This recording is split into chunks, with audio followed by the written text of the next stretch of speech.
Thank you for listening to The Luminous Mind. Remember to subscribe to our free podcast so you won't miss any of our inspiring content.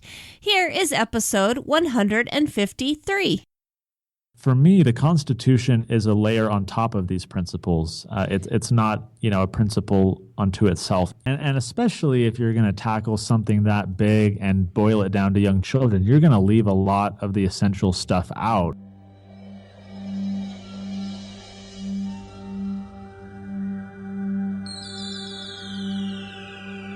Benjamin Franklin once said, "Do not curse the darkness, rather light a candle instead."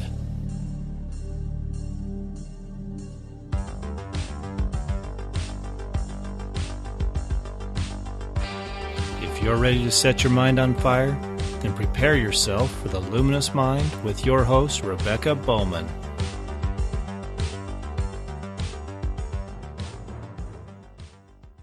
Today's fire starter is Connor Boyak. Connor Boyak is the founder and president of Libertas Institute, a free market think tank in Utah. Under his leadership, the organization has pioneered a number of successful policy changes in a wide range of issues in property rights, civil liberties, parental rights, economic liberty, government transparency, and education reform. Connor is the author of 10 books, including the popular Tuttle Twins children's series that teaches young kids about principles of liberty. He lives with his wife and 2 homeschool children in Lehi, Utah.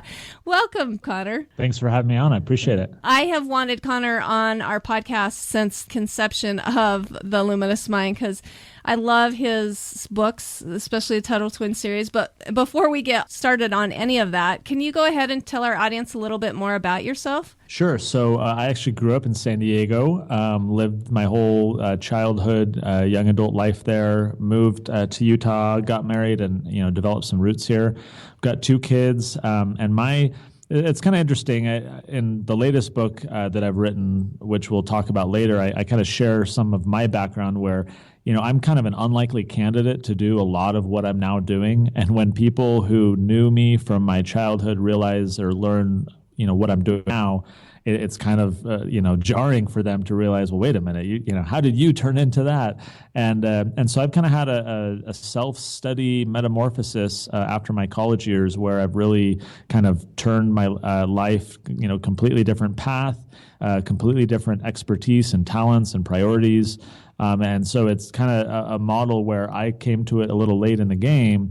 And I think it's great for all of us as parents to talk about how we can give young children the same leg up on life, the same opportunities and freedom and opportunity for, discovering themselves and the world around them. So that's a large part of my work now, is trying to help educate other people on those types of ideas.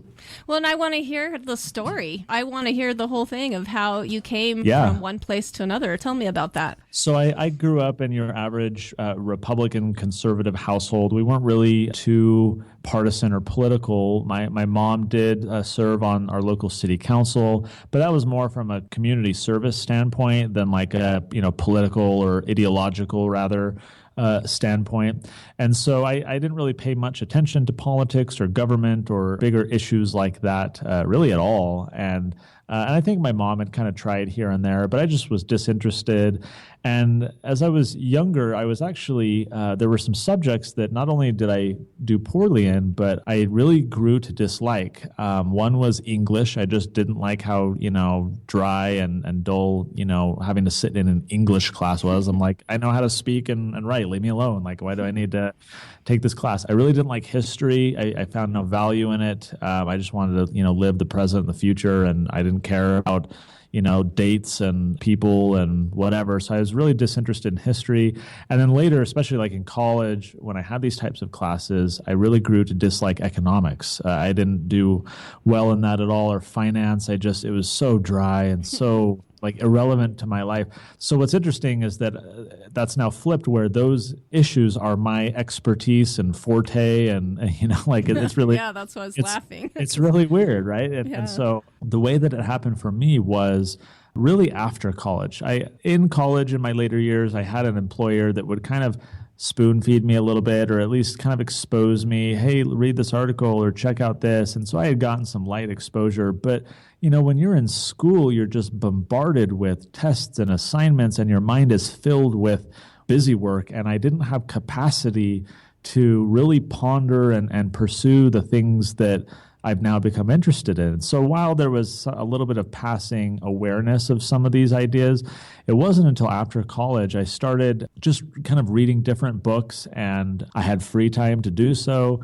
I had a job at that point, but I had, I could clock out at 5 basically and come home or on the weekends or whatever. And I had time to pursue and use mental energy on the things that I found curious, where I didn't really have that all through my schooling years. And so I started reading a lot about American history, about the Constitution. That led into more philosophical ideas and economic ideas. They're also integrated, really. Once you get into them, you understand there really is no politics and economics and history. It's like one great whole all wrapped up together. And so I would go off on all these tangents, and I would read one book, and that author recommended these 4 other books. And it was just kind of Alice down the rabbit hole where I read and read and read and read. And I developed this interest, which turned into a passion. And I set my own goals. I had the freedom to pursue whatever I wanted in whatever way I wanted at whatever speed I wanted. So really it was 2 factors. It was one, having, the time and mental energy to pursue those things, but then also the freedom to be able to do it. I wasn't having to compete with anyone else forcing me to learn certain things or memorize or complete certain tasks. And so that time and that freedom really enabled me to pursue this path that has now turned for me into a full-time profession. I was a web developer for 15 years. That was my formal education, was in information technology. I had freelanced. I started a little business doing that on the side. And that's where I thought my career would take me until after college, this hobby and educational curiosity of mine developed into, it developed into basically a full-time hobby, to the point where I'm like, I can't sustain doing all of this side stuff, blogging and political involvement and campaigns and everything else on top of my job. Like, I just couldn't sustain it.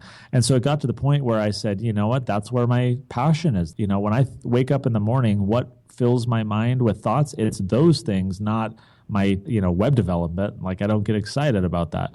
So I figured out a way to turn it into a full-time profession. I launched Libertas Institute. We've been able to grow and be successful by any measurement. And it's been a ton of fun along the way. That's awesome. Well, and I want to hear maybe some of the challenges that you had along the way and what you feel like you've learned from them. I think that's like when those aha moments come, right? Is sometimes with those challenges? Yeah, that's a great question. The first one that comes to mind is kind of a chicken and egg scenario, where when I was trying to start Libertas Institute, I would talk to prospective donors, potential supporters about this idea that I had.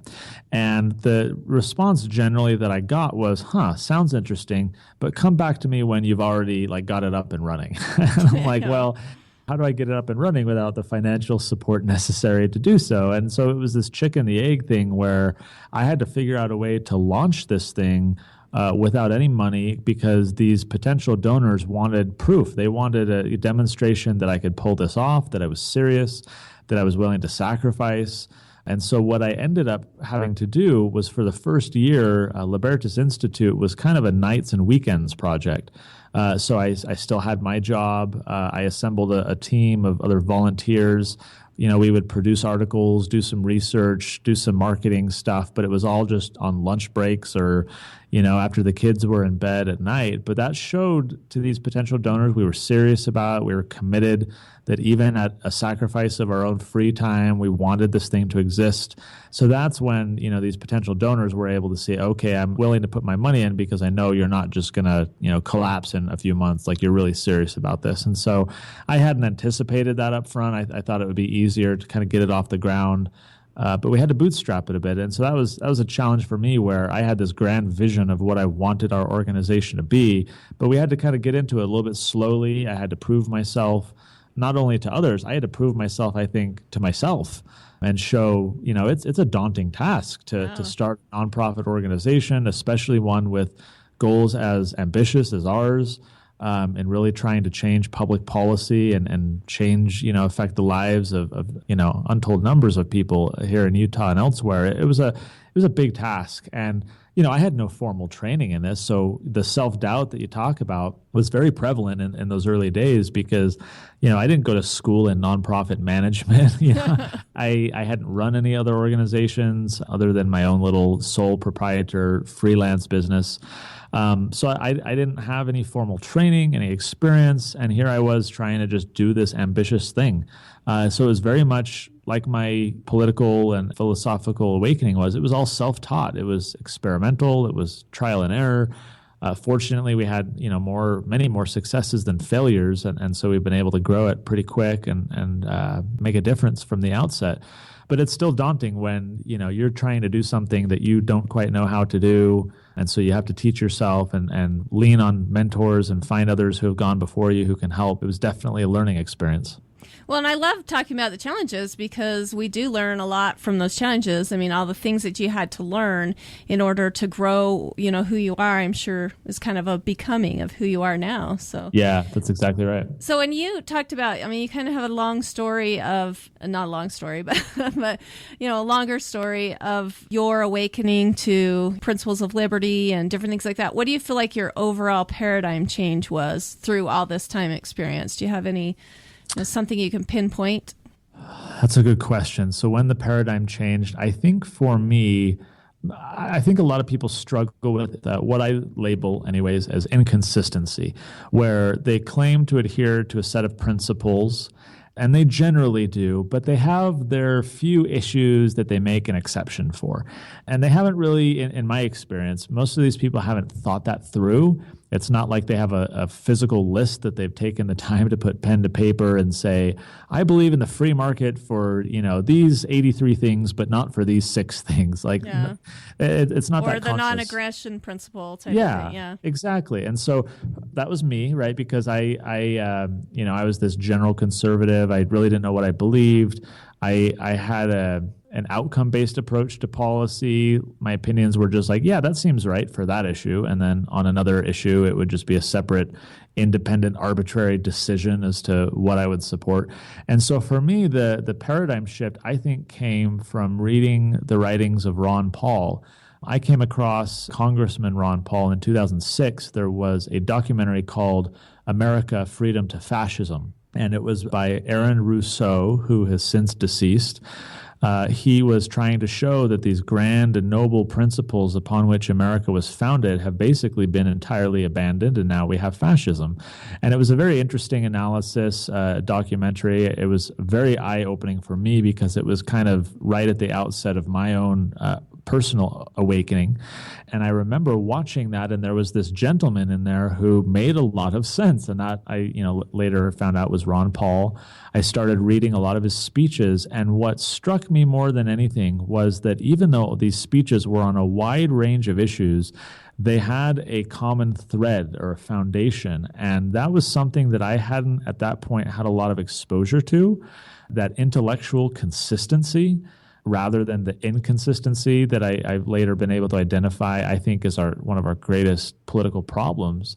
And so I started reading a lot by him. I started reading the books that he had recommended that had inspired him, and gaining more of a philosophical understanding of what those principles were that did form that foundation.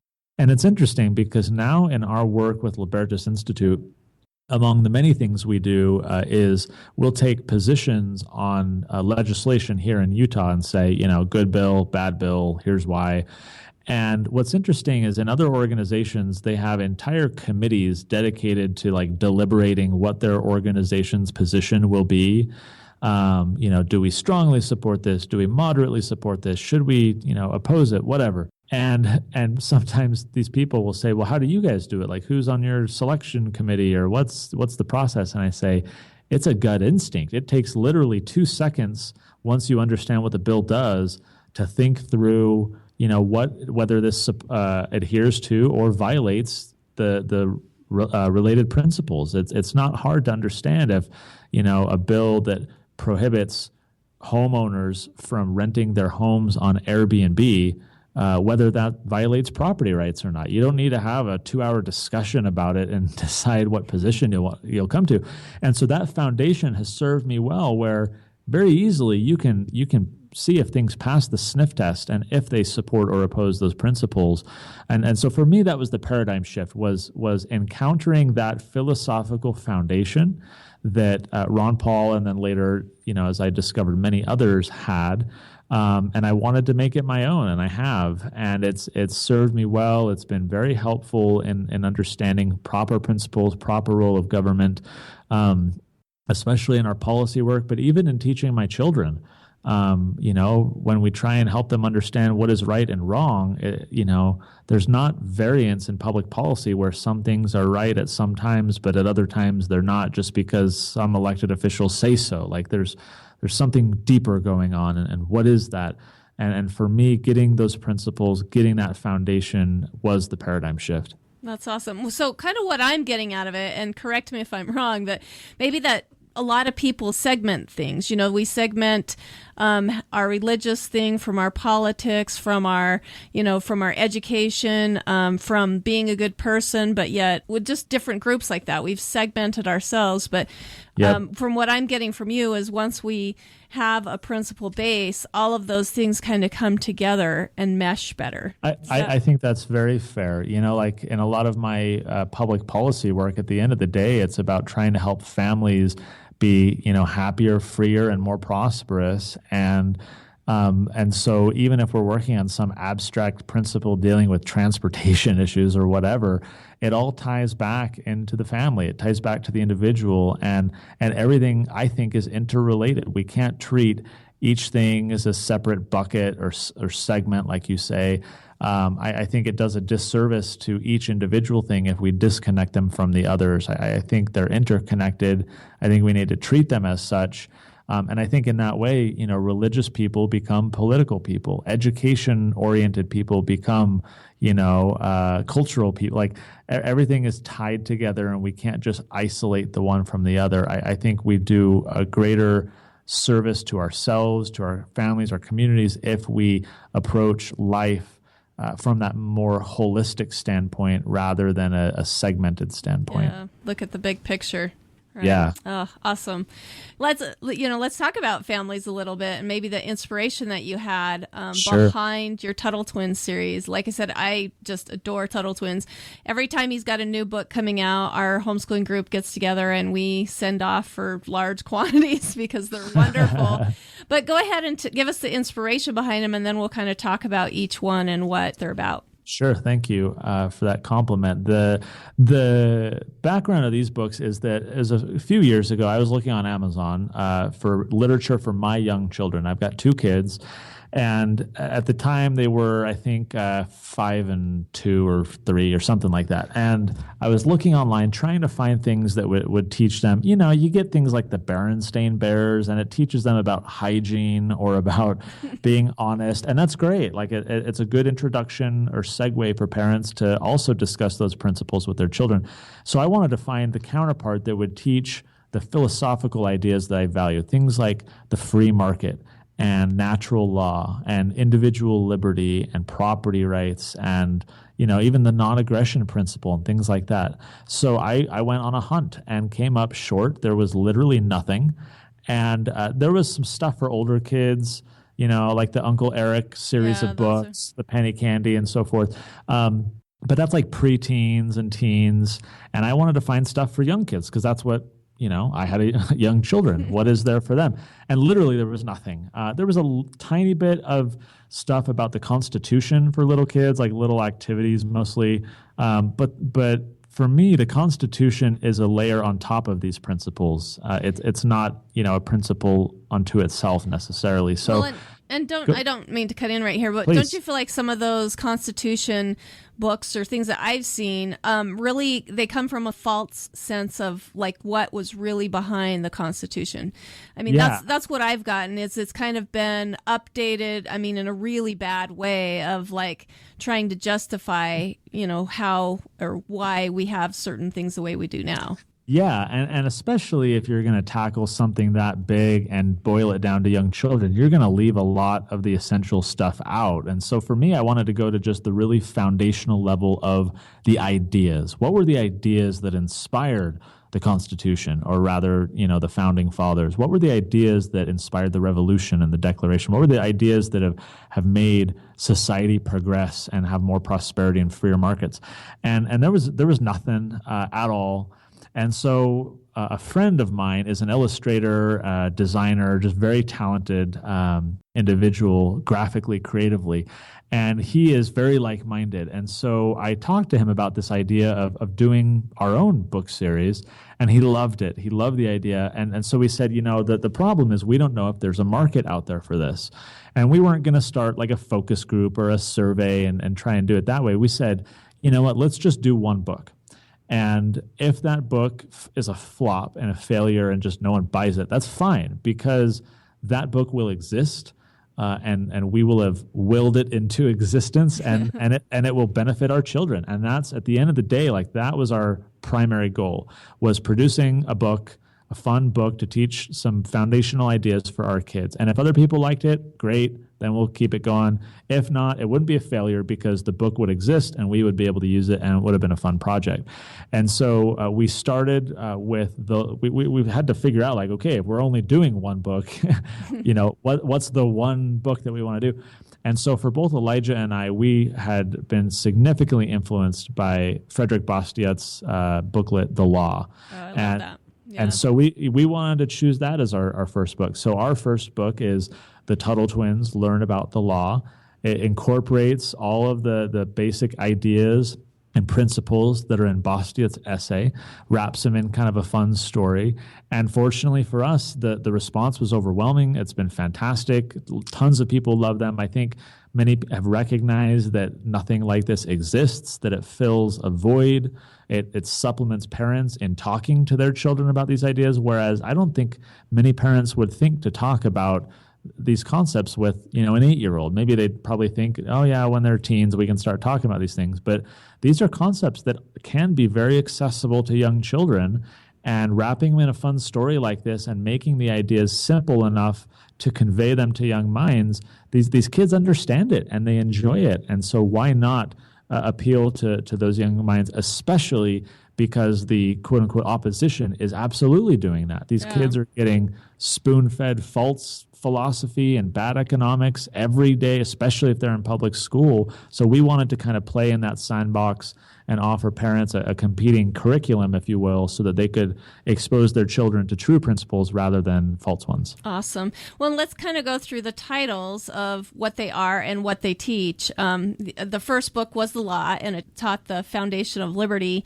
What's the second, third, fourth? And then he has a new book coming up. There's 4 on the website, and then the new one as well. Yeah, thank you. So the website is TuttleTwins.com, and the second book is called The Tuttle Twins and the Miraculous Pencil. This is based on an essay written, I think, in the 1950s by Leonard Read called I Pencil, and it teaches the beauty and the miracle of the free market using an example of a pencil, that no one knows how to make something as simple and common as the number 2 pencil. In fact, it requires millions of people spontaneously working together collaboratively.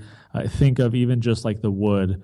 The wood requires a logger, but the logger requires a chainsaw, and he doesn't know how to make a chainsaw, right? So the chainsaw manufacturer, they require a commercial facility in which they operate, and they don't know how to, do construction. And construction workers require roads, and they don't know road design. Everyone is so interdependent just to produce a simple pencil. And then you think of complicated things like the computers we're using to talk to one another, or, things like that. It just becomes astounding to recognize what the market can do. So we teach children the awesomeness of the free market. And that's the second book. And the third is called The Tuttle Twins and the Creature from Jekyll Island. This is kind of a fun, darker story a little bit, because it's got this evil creature. It's based on a book from G. Edward Griffin called The Creature from Jekyll Island, and it's in reference to the Federal Reserve, which is a series of private banks that control the American economy. It was granted a charter and created by Congress in 1913. So the original book talks a lot about central banking and inflation and money. And so our book does the same. It talks about, well, what is money? Why don't we use gold anymore? What is inflation? How does it hurt some people? What is, a bank? What is the Federal Reserve? Things like that. And so it uses kind of the story of the grandparents whose savings is being eroded through inflation. And so they're on a fixed income. They're dealing with something that, hundreds of thousands, if not probably millions of Americans are experiencing. And so it uses that very real example to introduce some of these financial principles. But again, with kind of this fun, darker creature, so that it engages kids and they want to figure out who the creature is. So that's the third book. And then finally, the fourth one is just came out earlier this year. It's called The Tuttle Twins and the Food Truck Fiasco. This one is based on a book by Henry Hazlitt called Economics in One Lesson. Very interesting book that really boils down economics to one lesson, as it says. And of course, it goes into a lot more detail around that one lesson. But we wanted to base our book on that one because it introduces important ideas like competition, business, profit, even things like marketing and such. So this is kind of a more business-oriented book. The twins help liberate some businesses from an unfair regulation that is disadvantaging these food trucks in comparison to the restaurants. What's funny about this book is at Libertas Institute, we're working on this exact policy right now where in Utah, food trucks are being overregulated and are being prohibited from competing with restaurants in many cities. So it's kind of funny. This is very much a real world thing. But think of something that more of your listeners would know about, and that is things like Uber or Lyft versus the taxis, or Airbnb or VRBO versus the hotel industry. You get these new innovative industries that find themselves over-regulated. Their new business model does not fit in the old regulation model that the government has. And so that advantages the established players in the market and disadvantages the new entrants from fairly competing. So it's very much a real thing happening all over the place. And so we want to kind of incorporate those ideas. It really fundamentally teaches about this concept called protectionism, right? Where certain industries or market players are protected with the law from having to compete against others. And so that's what the fourth book is about. And then finally, the fifth one, which comes out in November, is called The Tuttle Twins and the Road to Serfdom. If any of your listeners are familiar with F.A. Hayek, they'll probably recognize that this will be based on his book called The Road to Serfdom, except our serfdom is with a U, and it's the name of a beach called Serfdom. And there's an actual road that is created to take the community to this new beach. And so you introduce ideas like central planning, unintended consequences, eminent domain, socialism, things like that to help people understand the things that Hayek was writing about as well. Again, making it accessible for young kids, introducing these ideas in a fun way. And so we're probably going to do, I think, about 10 books by the time we're done. But number 5, will be out, I think, in November. And then one that's Who's Going to Build the Roads, right? Yeah, exactly. That's incorporated here, is figuring out who should build the roads. It's what every libertarian or limited government person wants to figure out. Well, and they are really great. Like you said, they're all based on books that we as adults consume and understand, but put in a place, that a child would understand. So tell me some of the success that you've seen with those books. We've talked about how they've been popular, but have you seen people that, it's kind of changed their lives type of thing? I'll tell you the greatest success, I think, of the book was an unintended one, and that is we set out to educate children, but we're educating a substantial number of adults along the way. And the reason being is that many of the parents who are acquiring the book series have never, read any of these original books upon which ours are based. They're not too familiar, if at all, with the ideas, maybe only superficially.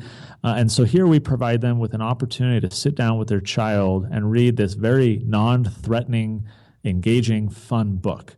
And along the way, they learn. And the parents themselves, especially homeschool parents, they're overburdened and stressed out. They're taking on so much. If we were to hand them a 250-page book on, economics in one lesson, good luck getting, the average homeschool mom to read that. She's got stuff to do. But here you've got a 60-page, beautifully illustrated, fun story that conveys the root of those ideas. We're finding and hearing from, they write to us, many parents who are enthused and intrigued because they're newly being exposed to these ideas as well. That is not something we anticipated doing. We figured our primary audience would be people who were already familiar with the original books, wanting to provide their young children with a counterpart. But I would say that's maybe it's like gone 50, the other way. Yeah, that's like 15% of our audience. The majority is people who are entirely new to these ideas. Well, and the cool thing is they're all based on, real principles, not just fun little stories, that there's something behind that they can, and then the parents can expound upon that, as they grow and get older too. And then you as a parent who was probably publicly educated and didn't get that understanding exactly how things go. That's great. Before we go on, let's listen to this message. Recently, the Luminous Mind became an affiliate for Edgessense, which offers tremendous discounts on educational supplies. I personally use Edgessense to purchase our family supplies because of their great prices, responsive shipping times, and best of all, the chance to earn EduBucks, which I use towards future purchases. Who doesn't love a great deal within a deal? To get a 90% savings on your Edgessense materials, go to theluminousmind.net and click on the sponsor page to find the affiliate link. Start using Edgessense to illuminate your educational experience.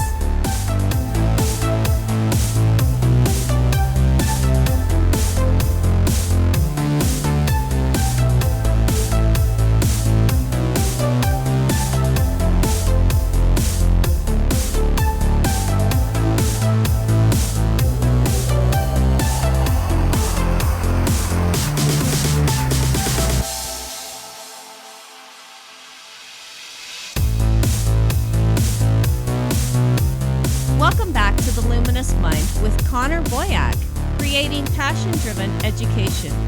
So tell me a little bit about how you feel like, and we talked about homeschooling and stuff like that, but how we feel like we can implement these books into our kids' education. I understand that you have an accompanying study guide that would help. Tell us kind of how you could kind of make that into more of a formalized curriculum if you wanted. So I come at this from a little bit different approach, and it ties into the latest book I've written for parents called PassionDriven Education, where I don't give my children curriculum. I don't make them learn things. I don't require them to do stuff. I think we should completely eliminate coercion from education. This is born from my own experience, and with the story I shared at the outset of seeing how much I undervalued and disliked the things that I was required to learn that oddly enough have now become my main interests.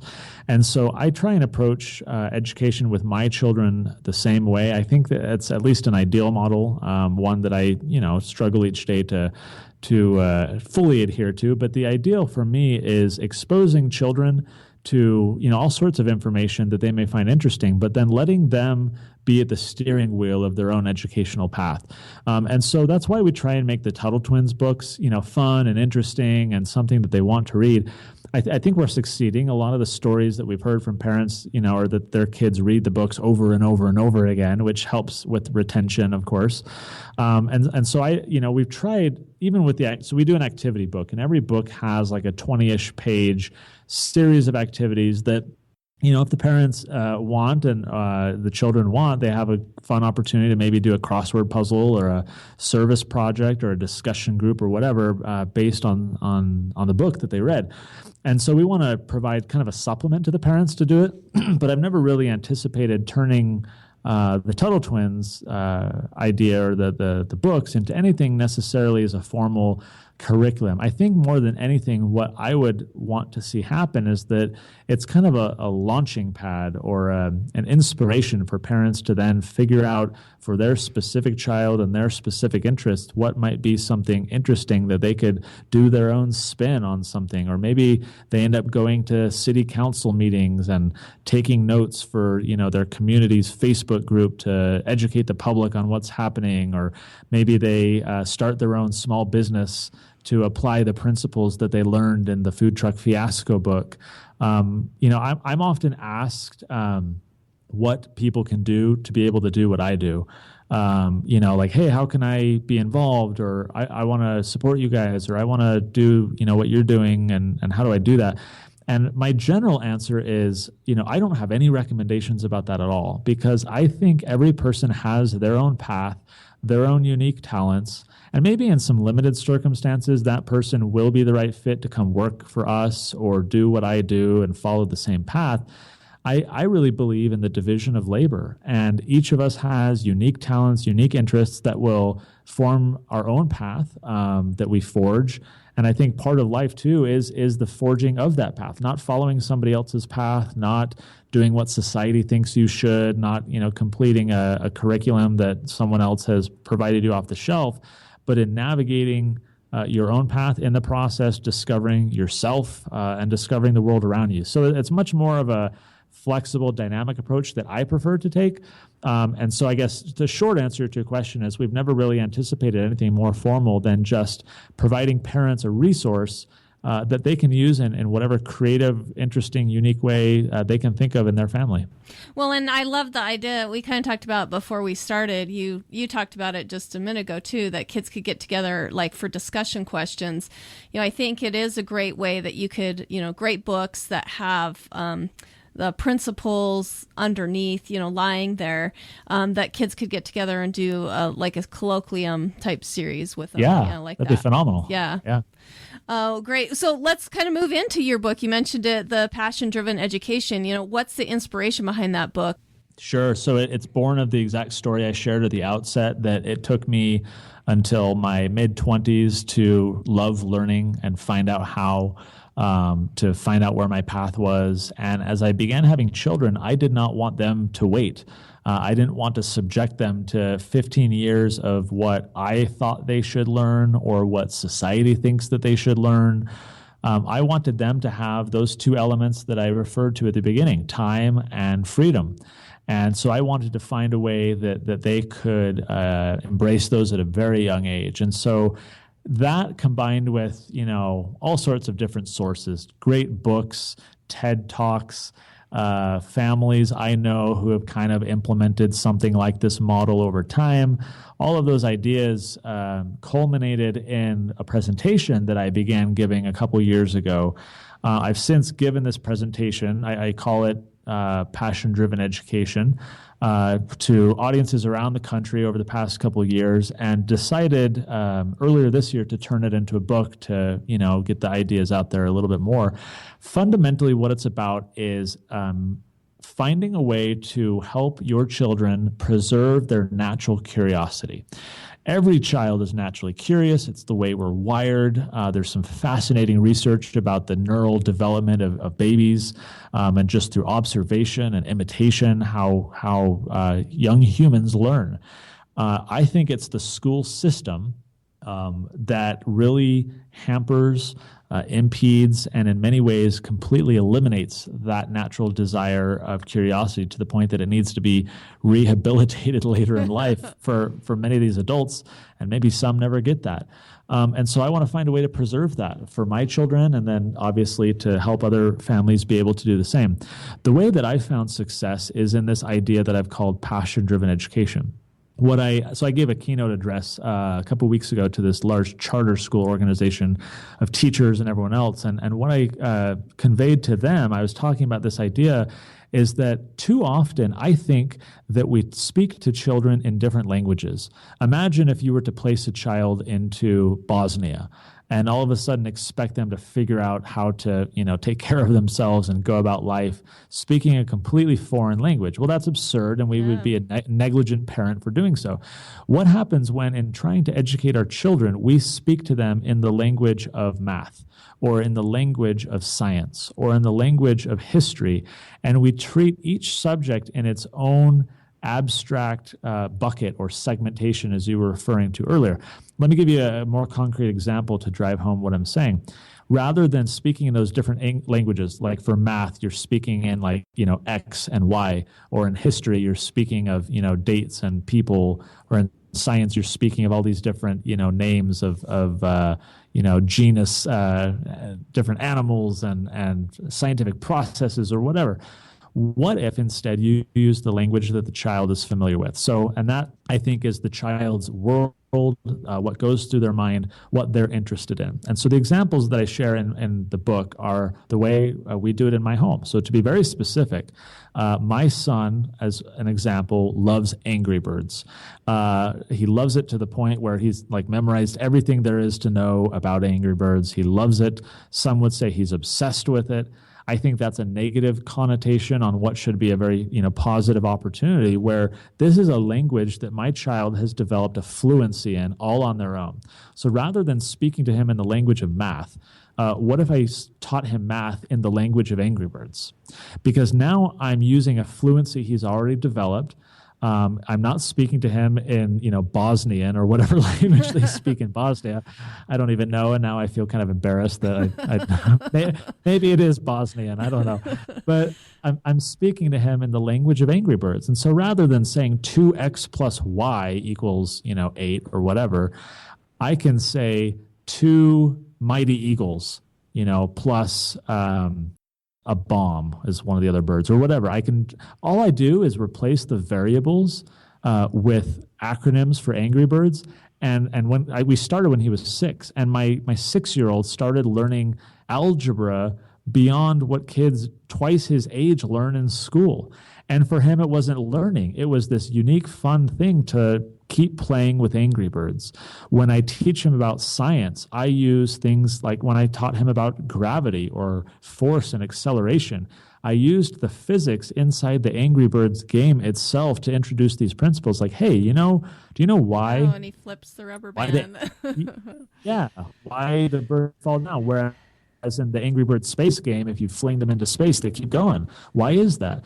And so it really boils down to speaking to children in a language they already understand and exposing them to all of these different subjects, but using their passion, their interest as the hook.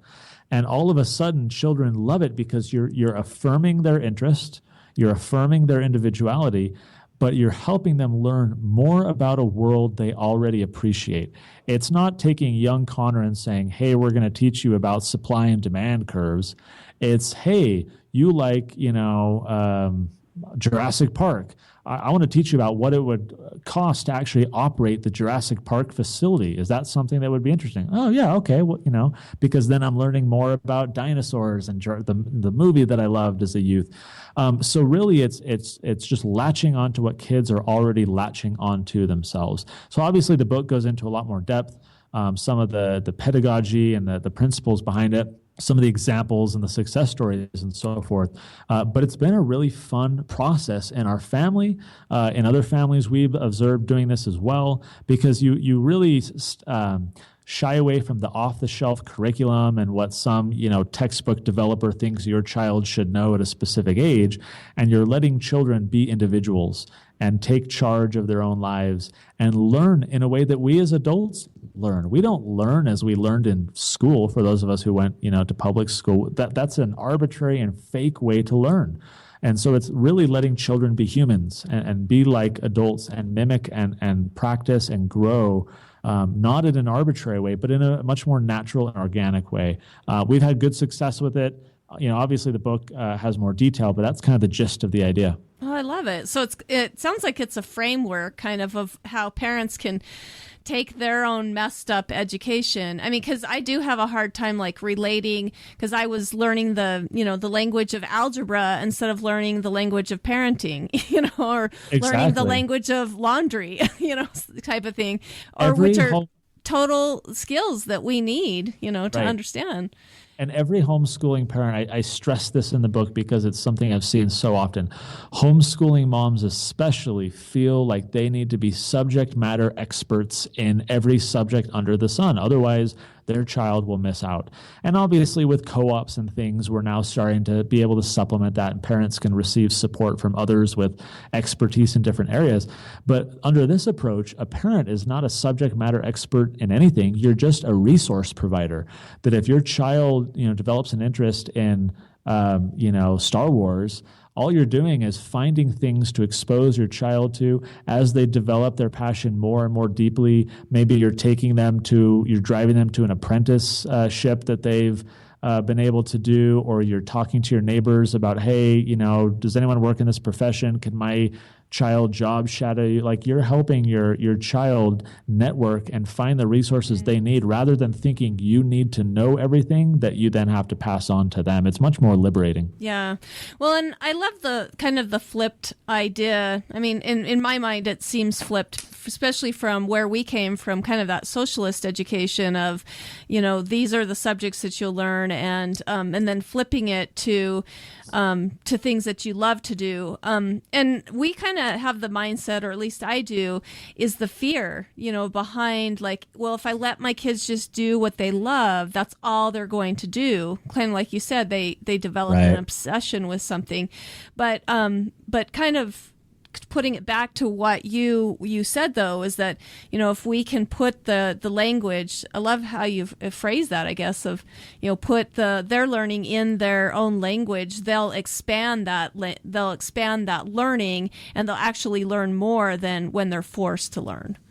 Well, and what we were talking about before with fear, and the elections and everything governed with fear, I talk about this at length in the book as well, is parents too often let themselves parent through fear.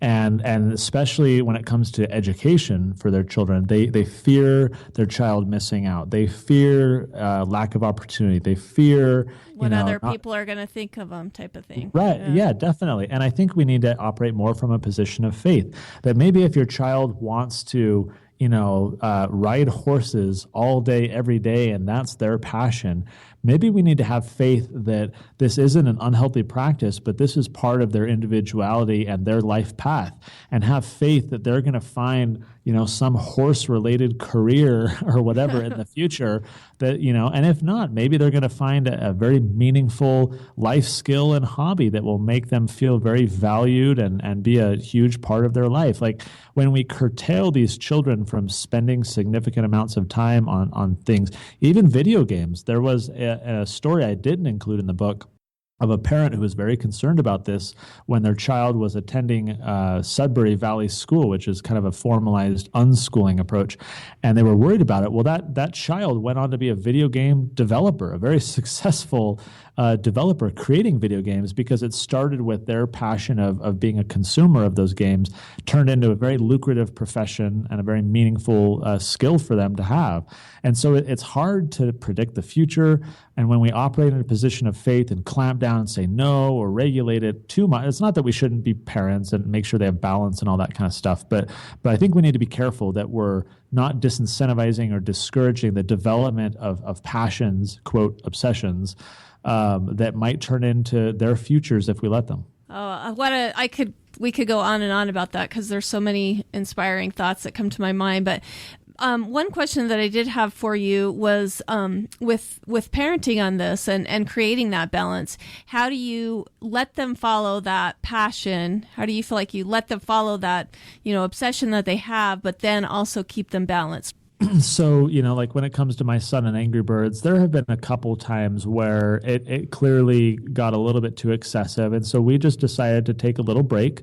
It wasn't, you can never do it again or whatever, but we just said, look, we're gonna stop, the role playing and the playing on the games. We're just gonna take a little break.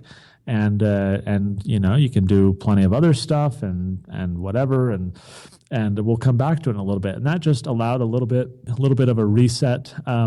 to make sure that the balance was appropriate. I think to the extent that my kids are doing chores or things that I've asked them to, they're making sure to do all the other stuff that's expected of them. If they spend their free time role playing Angry Birds and playing with their stuffed animals and interacting with siblings and kids in the neighborhood, that's not necessarily anything unhealthy. Certainly if a kid is sitting in front of a computer for 9 hours a day playing video games, I think that's negligent parenting, right? That's not like that's not just passion-driven education. That's that's an unhealthy amount of time being spent on that. But where there is free time, I think to the extent possible, we need to grant our children the freedom to spend it as free time and the way that interests them. And it's tough, right? Every circumstance is different. Every child is different. Like the worst thing that you can do in these types of interviews is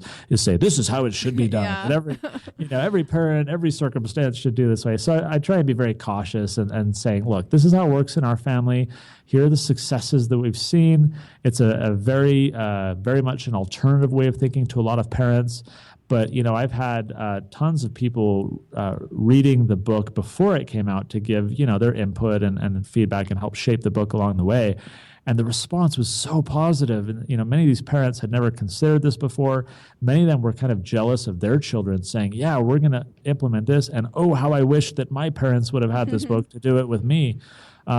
And so I think there's value there, even if, parents reading the book may adapt it in different ways or, to different degrees. I think as a general rule, we need to, provide our children freedom and allow them to find and discover themselves. I think that's the best service that we as parents can do is, to the extent possible, as quickly as possible, help them find their identity and then support them as they develop it. Yeah. And then kind of what I was getting out of it is maybe, you're making sure that he's active member of society, that he's not using it as a withdrawal, type of thing, that Absolutely. he's actually coming out and then he's able. Well, and I think I see less rebellion in the future too. Sometimes parents want to clamp down and just take it away altogether. But if we hey, you've got responsibilities too. And then we also, we love this thing on the side and, but we'll let you do that when these other responsibilities are taken care of. Yeah. Or even awesome. Inspiring entrepreneurialism. Like, how can they monetize what they do, right? Like if they going back to the video games, if you like video gaming, maybe you can inspire your child to start a video game vlog YouTube series where you start getting ad revenue and the kid starts talking about his favorite video games and how to beat this level and whatever. Yeah. But now they're getting confidence, they're getting business experience, they're learning marketing. You can tie in all sorts of things to whatever the interest of the child is. You don't need to just isolate it and see it as a negative. Consider it as leverage. Consider it as an opportunity to tie in other different, subjects and opportunities. I think it could be a very positive thing, generally speaking. Yeah. All right. Not to, I don't want to take up too much of your time, but I do have one other question for you Sure. in regards to education.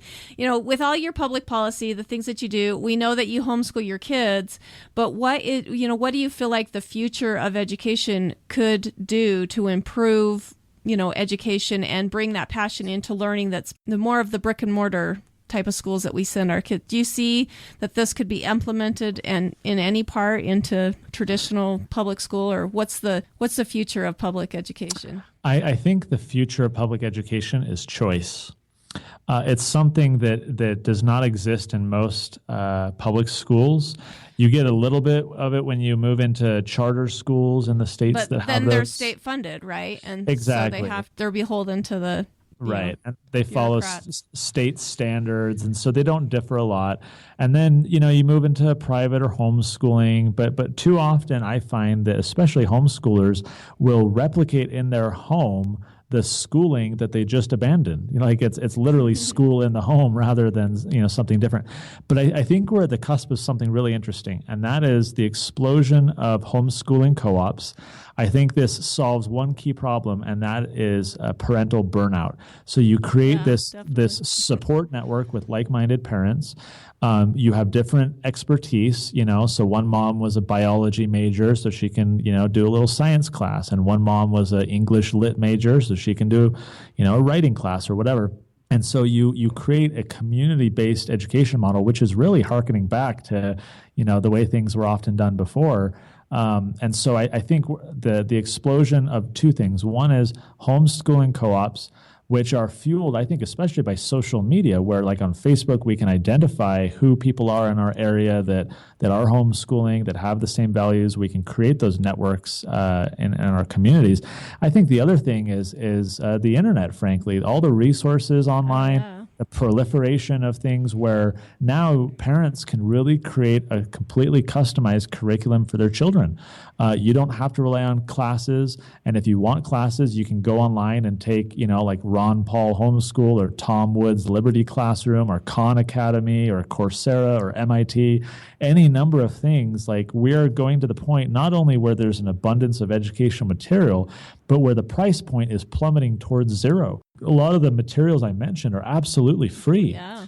You So, can learn a lot on YouTube, Absolutely. There's tons of stuff on YouTube. And so I think choice is the future of education.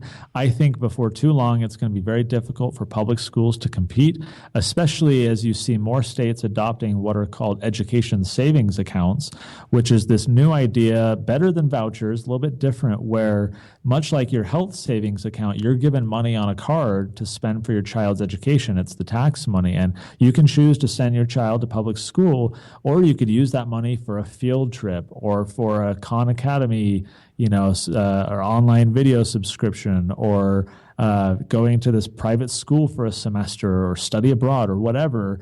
It becomes a decentralized way of educating children. And so public schools would then have to compete, and you would introduce market principles into the schools so that they would have to basically compete for your dollars rather than being lazy and being guaranteed those dollars. So I think choice is the future.